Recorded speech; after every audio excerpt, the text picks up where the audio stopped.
تو خیبر پختونخوا میں بہت سارے ذخائر پائے جاتے ہیں، لیکن آج ہم بات کریں گے خیبر پختونخوا کے موجودہ ذخائر کے بارے میں۔ کرک سے گزشتہ 11 ماہ میں 50,45,000 بیرل تیل برآمد کیا گیا ہے، اور اسی طرح اگر ہم سوات کی بات کریں تو سوات میں زمرود کی 70 ملین کیرات ہے، اور مارکیٹ میں 220 کیرات کی قیمت 4,000 سے لے کر $6,000 تک ہے۔ اس سال خیبر پختونخوا سے 40 ٹن فلورائڈ برآمد کیا گیا ہے، اور 11 ماہ میں کرک سے 65,000 MCF گیس برآمد کی گئی ہے۔ مومند ایجنسی میں اس سال 1935 ٹن نیفرائڈ نکالا گیا ہے۔ ملکان میں 200 ملین ٹن اور ثوابی بلاک میں 100 ملین ٹن ماربل موجود ہے، اور مومند ایجنسی میں 13,60,000 ٹن ماربل برآمد کیا گیا ہے۔ چترال، جنوبی وزیرستان اور خیبر پختونخوا کے جنوبی خیبر پختونخوا میں سالانہ 6,40,000 کلو چلغوزہ پیدا ہوتا ہے، جس کی قیمت 18,000 فی کلو ہے۔ جنوبی پختونخوا ڈھاکہ سے روزانہ 5,000 ٹن کوئلہ برآمد کیا جاتا ہے۔ درہ دلخیل سے ہر سال 3,50,000 ٹن کوئلہ نکالا جاتا ہے۔ اس وقت خیبر پختونخوا بیلٹ میں 33,000 بارودی سرنگیں موجود ہیں۔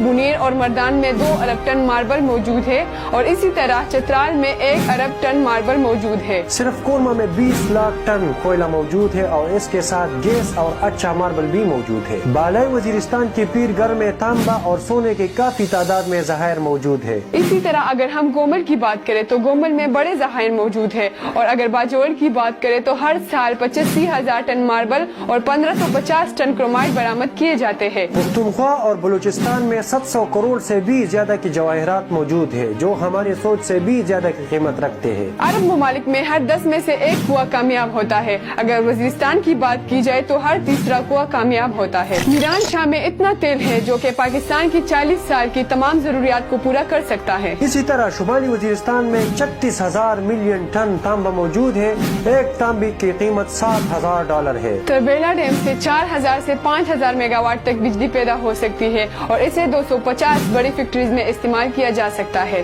ملکن کی دریاؤں سے 30,000 میگا واٹ بجلی پیدا کی جا سکتی ہے، جس کی قیمت 1 سے 2 روپے فی یونٹ ہو سکتی ہے۔ وزیرستان میں شیوا سے ہر سال $1.5 ارب کی مالیت کی گیس نکالی جاتی ہے، جس کا کنٹرول پاکستان کے پاس ہے۔ سیاح کے ساتھ ساتھ سیاح کے جنگلات اور بہت ساری دوسری چیزیں اپنی جگہ، لیکن یہ سب کچھ ہونے کے باوجود خیبر پختونخوا اور بلوچستان کو مظلوم کہا جاتا ہے۔